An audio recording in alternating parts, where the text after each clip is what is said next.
Ассалаумағалейкум, құрметті халайық. Мен бір үш мәселеге ғана тоқталып кетейін деп тұрмын. Бірінші мәселе, айтқымыз келсе де келмесе де митинг туралы мәселеге тоқталу керек екен. Бұны мен демократия есебінде, демократия туралы жеті кітап жазған адам есебінде айтып тұрмын. Митингіні құбыжық етіп көрсетуді қойыңыздар, халайық. Митинг бұл адам құқының бір принципі, негізгі принципінің біреуі. Сөз бостандығы, өзінің ойын пікірін айту бостандығы. Бұл біздің конституциямызда бар. Атырау анау, Көкшетау мынау, Атырау жаман, біз жақсы демеңіздер. Ертең сол 51 адамға ескерткіш тұрғызасыздар. Дәл осындай жағдай ең қызығы қайталанады екен. 86 жылы біздер шыққан уақыттарда маскүнем деді, наркоман деді, соттады, 10 жылдан кейін ескерткіш қойды, халық қаһарманы деген атақтар бере бастады. Бірақ билік ұялған жоқ. Дәл осындай жағдай әрбір 5-10 жыл сайын қайталанады. Мен енді білмеймін қанша рет сотталғанымды. Ең соңғы рет 98 жылы сотталдым мен. Әрқашан біз өзіміздің ойымызды жеткізе алмасақ, жан айқайымызды, біздің пікірлерімізді егемен Қазақстан баспаса, хабар айтпаса, онда халық көшеге шығып өзінің ойын пікірін айтады. Бұл біздің заңымызда бар. Сондықтан жаңағы шыққан азаматтарды бір жақтың бір шпион сияқты етіп көрсету қазіргі кездердегі, оны сіздер қабылдаңыздар дұрыстап, ертең осы пікірдің бәрі өзгереді 180%-ға. Мен кейде ойлаймын да, бір 16 жылға, қазір 16 жыл ғой, 36 жыл сияқты болып кетті, мына жердегі ағамыз сөйлеген уақыттарда. 36 жыл осындай сөздер айтылатын тұғын жаңағы. Адам құқығына қарсы, өзінің ойын пікірін айтатын адамдарға бір, не дейміз жаңағы, тажал есебінде көретін пікірлер айтылатын тұғын.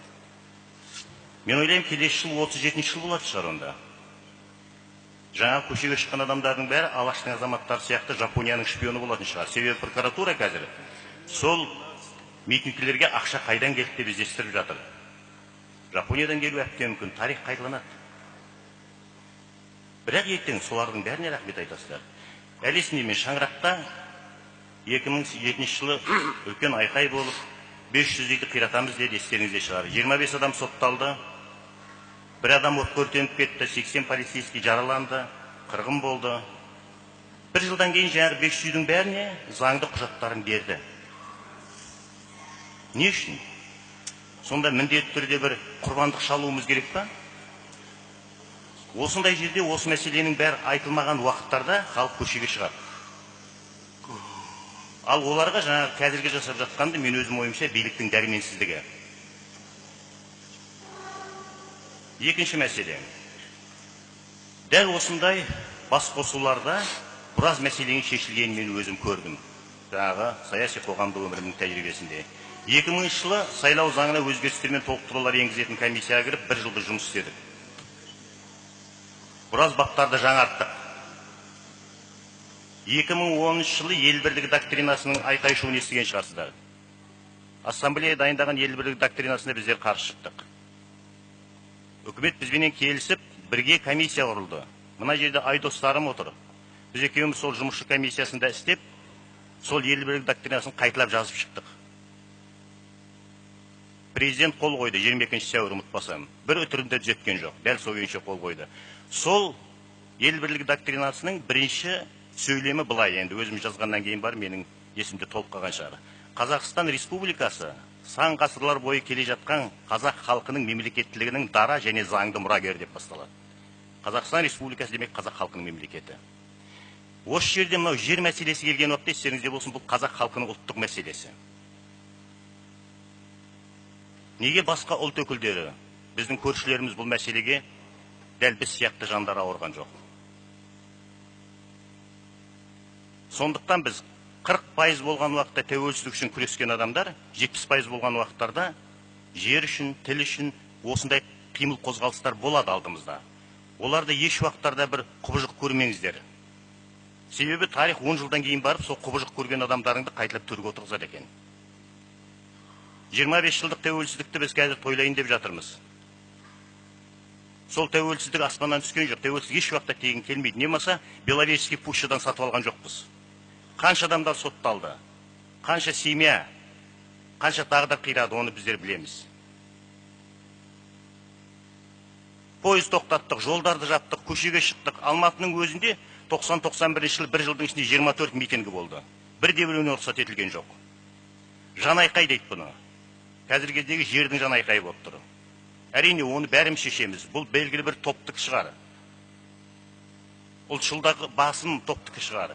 Бірақ бәрібір оны осындай жерде шешкеніміз дұрыс. Себебі мен бұндай комиссияларда жұмыс істегеннен айтып тұрмын.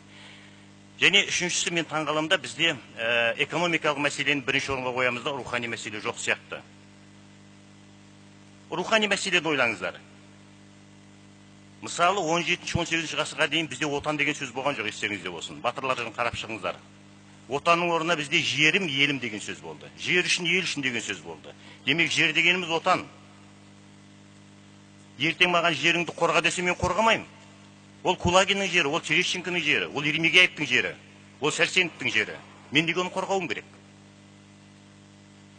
Ол менің жерім емес, ол қазақтың жері емес, ол Қазақстанның жері емес болып шығады. Сондықтан жерді сатудың мәселесі осы. Жерді сату дегенді қазақтар қабылдамайды.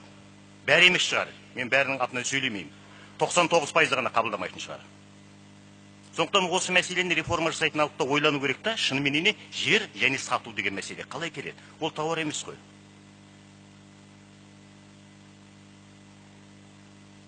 Әрине, неше түрлі айла тәсілдер жүріп жатыр қазір.